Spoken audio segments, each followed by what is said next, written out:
Halo semuanya, selamat datang di Project Review dan Motor Reza. Dan langsung aja, di sini ada satu produk dari merek yang udah lama banget saya nggak review. Ini dia, tablet dari Motorola, ya, Moto Pad 60 Pro. Terakhir kali saya nge-review produknya Moto itu udah 7 tahun yang lalu. Waktu itu saya ngomongin smartwatch mereka yang sangat ikonik ya pada waktunya.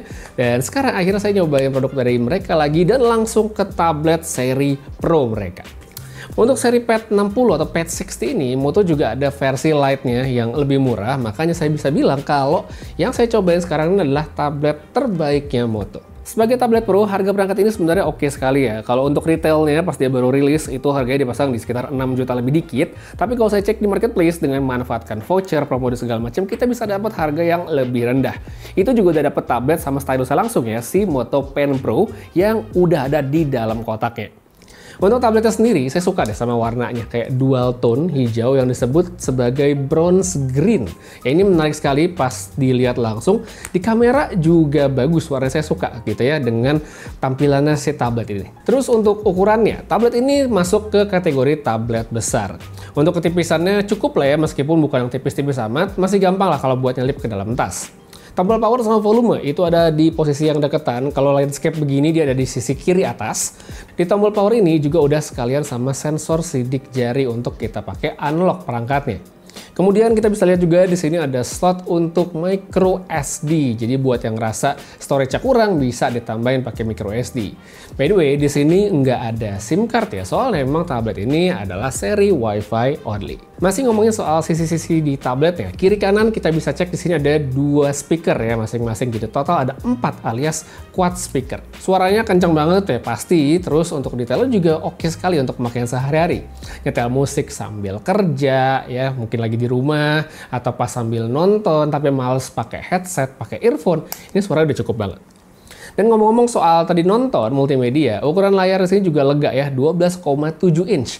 Bezelnya emang bukan yang paling tipis, tapi menurut saya masih wajar segini. Terus untuk panelnya dia pakai IPS dengan kualitas yang baik. Refresh rate-nya juga udah bisa sampai 144 Hz ya, jadi ini emang smooth banget. Emang nggak semua aplikasi bisa jalan sampai ke setinggi itu ya, 144 Hz, karena sebagian mentoknya di 120 aja, tapi tetap secara experience ini jadi smooth dan nyaman banget. Untuk soal kualitas visual layar sendiri, ini kontrasnya menurut saya udah oke. Saturasinya juga cukup tinggi untuk sebuah panel IPS. Terus di sini juga ada pilihan preset warna lain yang kelihatan lebih tone down, namanya standard. Jadi kalau yang defaultnya itu dia bakal di vibrant, yang warnanya lebih keluar. Tapi kalau mungkin punya preferensi warna yang kelihatan lebih tone down sedikit, lebih diturunkan saturasinya, kita bisa pilih yang standar aja. Itu tadi kalau konteks kita pakai tabletnya dalam soal multimedia ya.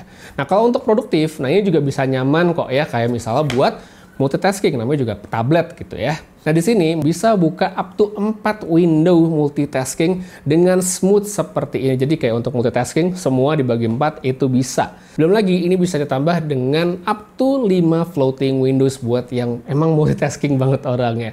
Browsing kerjaan sambil cari referensi itu nggak masalah. Mungkin kita butuh juga buat buka 2 aplikasi bersamaan kayak compare harga, ini juga bisa. Habis itu buat yang mungkin ya zaman sekarang pasti ada kebutuhan untuk video call ya, meeting online. Nah, di sini kameranya udah sangat mencukupi. Saya tes di Google Meet, di Zoom, ini hasilnya udah aman selama pencahayaannya mencukupi. Habis itu ngomongin soal fitur lain ya, Moto Pad 6 Pro-nya juga punya fitur yang namanya Smart Connect. Oke, jadi ini ada fitur yang memungkinkan untuk cross device ya, bisa untuk ke smartphone Moto lainnya atau juga bisa kita gunakan ke laptop Windows. Jadi kita bisa pakai untuk drag and drop foto atau dokumen, bisa untuk kita pakai webcamnya, bisa juga untuk aktivasi aplikasi-aplikasi tablet di layar laptop kita. Satu lagi, masih soal multitasking, di sini juga ada yang namanya PC Mode. Nah, ini akan mengubah tampilan UI dari tablet ya menjadi ala-ala desktop ya. Mungkin sebagian familiar yang udah kayak gini. Cocok banget sebenarnya buat yang suka tampilan ala desktop ya. Multitaskingnya beda karena di sini dia dibuka per window, jadi dia bisa lebih banyak sekaligus dibuka. Untuk PC Mode ini juga bakal otomatis aktif pas dicolokin ke monitor yang lebih besar.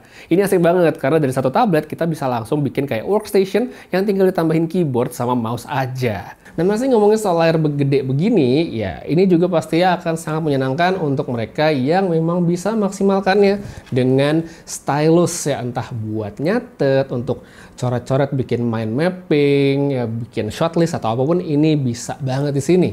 Kalau yang sederhana, kita bisa pakai aplikasi bawaan namanya Nebo, ya, udah bisa untuk coret-coret dengan beberapa brush dan pen yang simple, ya cocok untuk para casual user. Cuma kalau emang butuh yang lebih advance dengan fitur yang lebih premium, ya kita tinggal download aja, kan di Play Store banyak banget tuh pilihan aplikasi ya zaman sekarang. Untuk Moto Pen Pro-nya sendiri, ini sebenarnya secara specs udah bisa diandalkan banget loh. Dia punya tingkat sensitivitas atau pressure sensitive yang bagus banget dan latency yang rendah. Jadi untuk coret-coret udah aman banget. Kita lanjut ngebahas sedikit tentang specs dari si tabletnya ini. Jadi di sini Moto pakai Dimensity 8300, RAM 8GB dengan storage 256GB.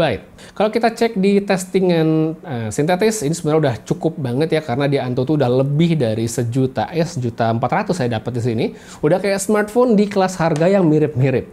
Dari segi performa oke banget untuk mengakomodir aktivitas yang udah saya sebutin dari tadi. Jadi kayak multitasking, kerjaan produktif, sampai buka beberapa Windows lancar itu nggak masalah. Untuk hal lain saya juga cobain di sini kayak misalnya untuk ngedit video di CapCut ya. Terus kalau ada yang mungkin pengen menjadikan tablet buat main game, nah ini juga bisa. Ya tentu saja, emang bukan yang paling powerful untuk settingan rata kanan, tapi kalau untuk keperluan casual yang tidak kompetitif sebenarnya udah mencukupi. Tablet ini juga punya baterai yang gede, dia udah 10.000 mAh lebih dan menurut saya sangat bisa diandelin. Sehari 2 hari sih nggak habis ya, kalau untuk pemakaian dengan intensitas yang santai seperti kita pakai baca, browsing, scrolling, atau nonton itu aman banget. Cuma kalau mungkin kita pakai yang lebih intensif, kayak kita main game, grafis yang cukup tinggi, lama-lama mainnya apalagi ya, itu pasti lebih cepat berkurangnya. Habis itu kalau untuk urusan ngecasnya, di sini dia sudah support sampai 45 watt, cukup cepat, dan saya cobain di sini dari 2% sampai 100% itu butuh waktu sekitar 1 jam 39 menit yang menurut saya udah oke untuk sebuah tablet. Lanjut lagi, kita sedikit ngomongin soal softwarenya. Jadi di sini Moto Pad 60 Pro sudah berjalan pada basisnya Android 15 dengan custom UI mereka yang namanya ZUI. Sekarang udah versi 17. Nah, yang paling saya suka dari softwarenya tablet ini adalah dia tuh bersih banget kayak stok Android lah rasanya, karena tidak ada aplikasi-aplikasi pre-install yang biasanya mengganggu dan jumlahnya banyak. Ini tuh bersih banget UI-nya.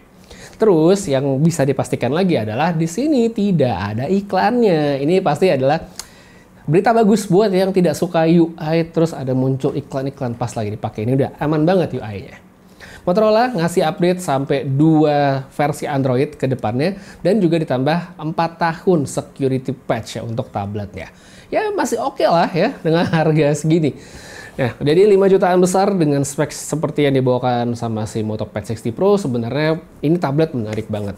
Tabletnya punya desain yang bagus, dia layarnya besar, refresh rate-nya tinggi banget, udah dapat stylus sendiri, quad speaker, UI-nya super bersih, nggak ada iklan, ada fitur connect ke HP dan laptop, ada mode desktopnya juga, dan tentunya performa yang menurut saya sudah sangat mencukupi. Poin yang perlu jadi perhatian mungkin cuman soal aksesoris aja sih. Cukup disayangkan bahwa di sini tidak tersedia case atau keyboard cover langsung dari Motorola.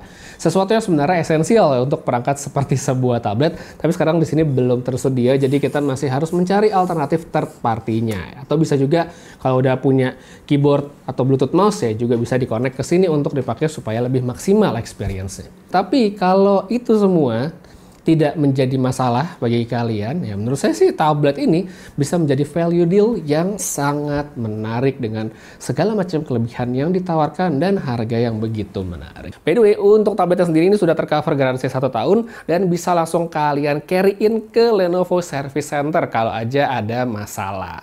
Jadi kalau itu dia, kalau kalian pengen cari tahu lebih lengkap, pengen lihat link pembelian segala macam, saya taruh aja pada kolom deskripsi yang ada di bawah. So itu dia sedikit review tentang Moto Pad 60 Pro. Makasih banyak nonton sampai habis. Putri saya pamit, sampai ketemu lagi di video berikutnya. Dan seperti biasa, have a nice day.